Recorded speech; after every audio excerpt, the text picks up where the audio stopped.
இன்றைய நாளுக்கான முதல் ப்ரோமோ ரிலீஸ் பண்ணியிருக்காங்கங்க. ஒரு மிகப்பெரிய அதிரடியை நம்ம எதிர்பார்த்து காத்திருந்தோம். ஏன்னா நேற்று ஒரு காமெடி தர்பார் மாதிரி தான் போச்சு. இன்றைக்கி ஒரு அதிரடி இருக்கணும் அப்படின்னு ரசிகர்கள்லாம் கேட்க பிக் பாஸ் அதில் காதில் வாங்குறார். அதனால் அவருடைய டீமை மாற்றி அமைக்க போகிறேன் அப்படின்னு சொல்லிட்டு தர்பீஸ் ராஜாவை பதவி நீக்கம் செஞ்சுட்டு பார்வதி தேவிக்கு பதவி கொடுக்குறாரு.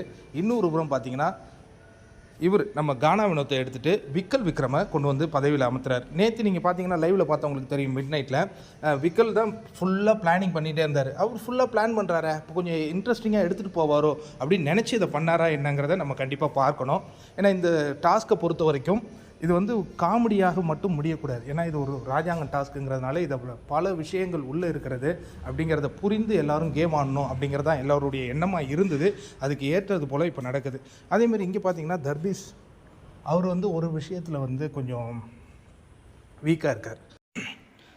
அதனால் இங்கே இருக்கிற ராஜகுரு திவ்யா என்ன பண்ணுறாங்கன்னா லவ் சிம்பிளை அவருக்கு காட்டுறாங்க. பட் இருந்தாலும் அவர் மூச்சு பிடிச்சிக்கிட்டு வசனம் பேசுகிறார். அதாவது எதிரிகளின் படை எப்படி வந்தாலும் அதையெல்லாம் தும்சம் பண்ணும் ராணி எங்கள் கண்ணழகி பாரு அப்படிங்கிற மாதிரி அவர் சொல்லிகிட்டு இருக்காரு. எதற்காக இந்த ராஜாங்க மாற்றம் ஏற்பட்டுச்சு அப்படிங்கிற சுவாரஸ்யம்.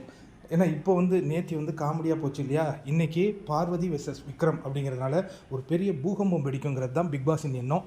நடக்குதா பார்ப்போம்.